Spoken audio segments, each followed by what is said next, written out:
This Sunday, 7 men from South Korea will walk to the center of MetLife Stadium and perform for the largest live audience any of them has ever faced. Not a stadium tour, not an awards show. The World Cup final, the most watched single sporting event on Earth, a match FIFA measures against the nearly 1.5 billion people who watched the last one. BTS have done impossible things before, but this one is different, and it's different in a way that has almost nothing to do with music. For 96 years, the World Cup final had no halftime show. Not once. The biggest match on the planet stopped at the whistle, the players went to the locker room, and nothing happened. That was the tradition. This year, someone built one. 11 minutes, dropped into the middle of the most valuable break in global television, and BTS were placed at the center of it, alongside Madonna, alongside Shakira, alongside Justin Bieber. Now here's the part that should stop you. BTS are not on the official anthem. That song already exists. It's called DNA, and it belongs to Andrea Bocelli, Thee Stallion, David Guetta, and a Korean-American songwriter named EJAE. It opened the tournament in Mexico City on June 11th. Korea's voice is in that song, it just isn't BTS's. Jungkook sang a World Cup anthem in 2022, the first Korean artist ever to do it. And in 2026, with the tournament in their strongest market on Earth, with all 7 of them back, FIFA looked elsewhere. That's not a snub. That's a promotion. And the reason why tells you exactly what BTS have become and what the world is going to do with them, starting Monday morning.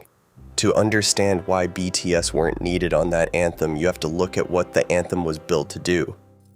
DNA isn't a pop song with a football video attached, it's an engineering problem with a solution. The 2026 World Cup is the first one spread across 3 countries, 48 teams, 16 cities, 500 million people across the United States, Canada, and Mexico, none of whom fully own it. So FIFA commissioned a song built the same way the tournament was. An Italian opera tenor for tradition, a French producer for the dance floor, an American rapper for the swagger, and a Korean-American songwriter carrying the melody between them. It moves from Italian to English to Korean. No genre wins, no country wins. That's the point. A track designed so no single region dominates a tournament, no single region owns. And Korea is in it.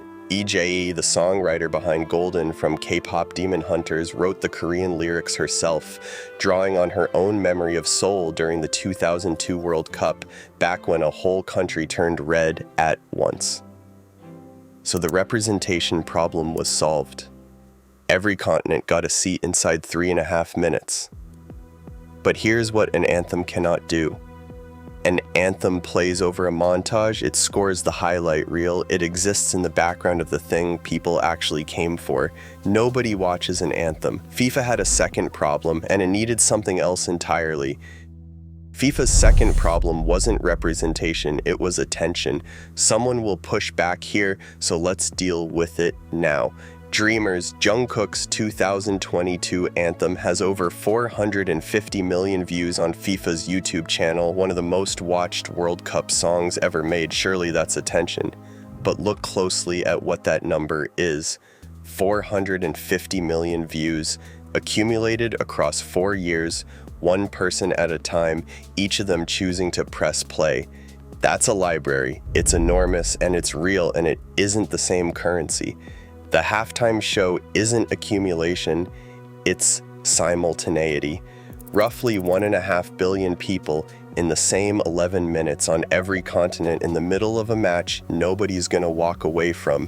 You don't press play, you're already there. That's the rarest thing left in global media, and an audience that assembles itself once every 4 years and cannot be bought at any price.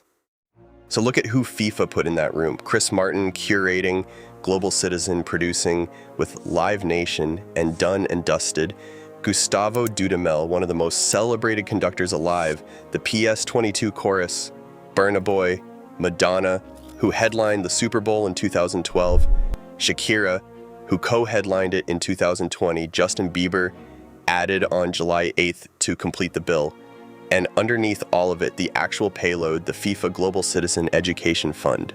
The target is $100 million for children's education. That isn't a concert lineup. That's an institution being assembled in public, in real time, and every name in that room is load-bearing. BTS aren't guessing it. They're structural. Here's where the word structural has to earn itself. Soft power, the term Joseph Nye gave us, isn't popularity. It's the ability to get what you want through attraction rather than force. And the trap everyone falls into is assuming those are the same thing. They aren't. Popularity is a market fact. You can measure it in units sold, in streams, in stadium capacity, and BTS settled that argument years ago. Legitimacy is different. Legitimacy isn't measured in money, it's measured in who invites you and to what.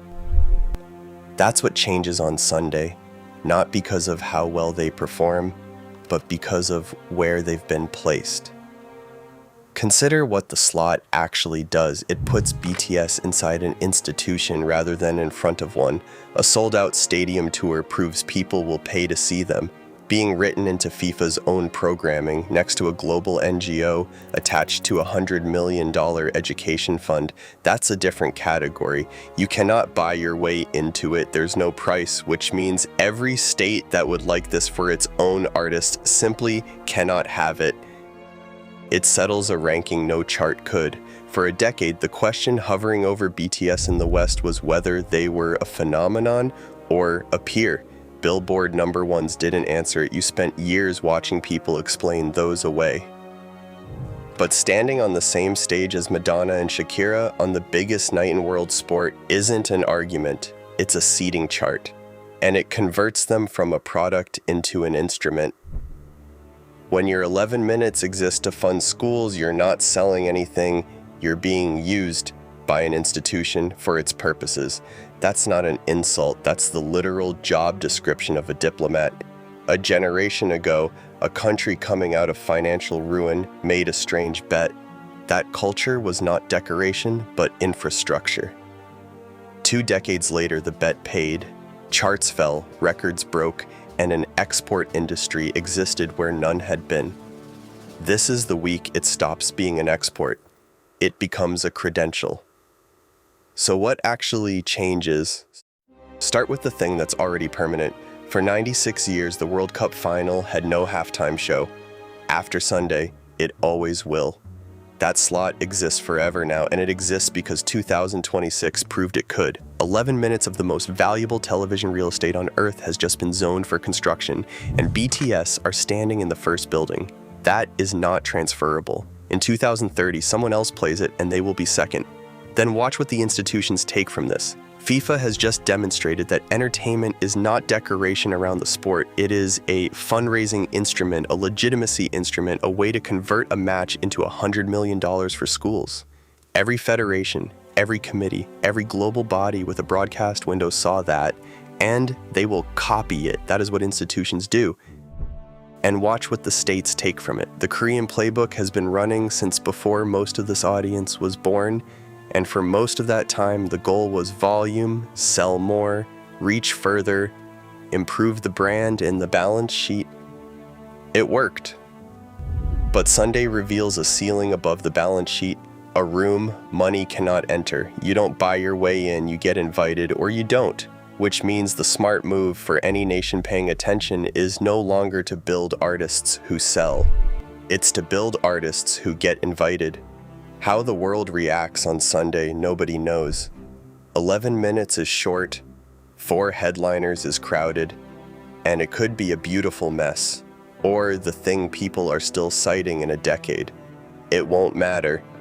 The precedent doesn't need a great show, it only needs to happen. So on Sunday, watch the performance. But watch the room too. Because the real question was never whether BTS earned their place in it. It's who gets in next and what they'll have to become to get there.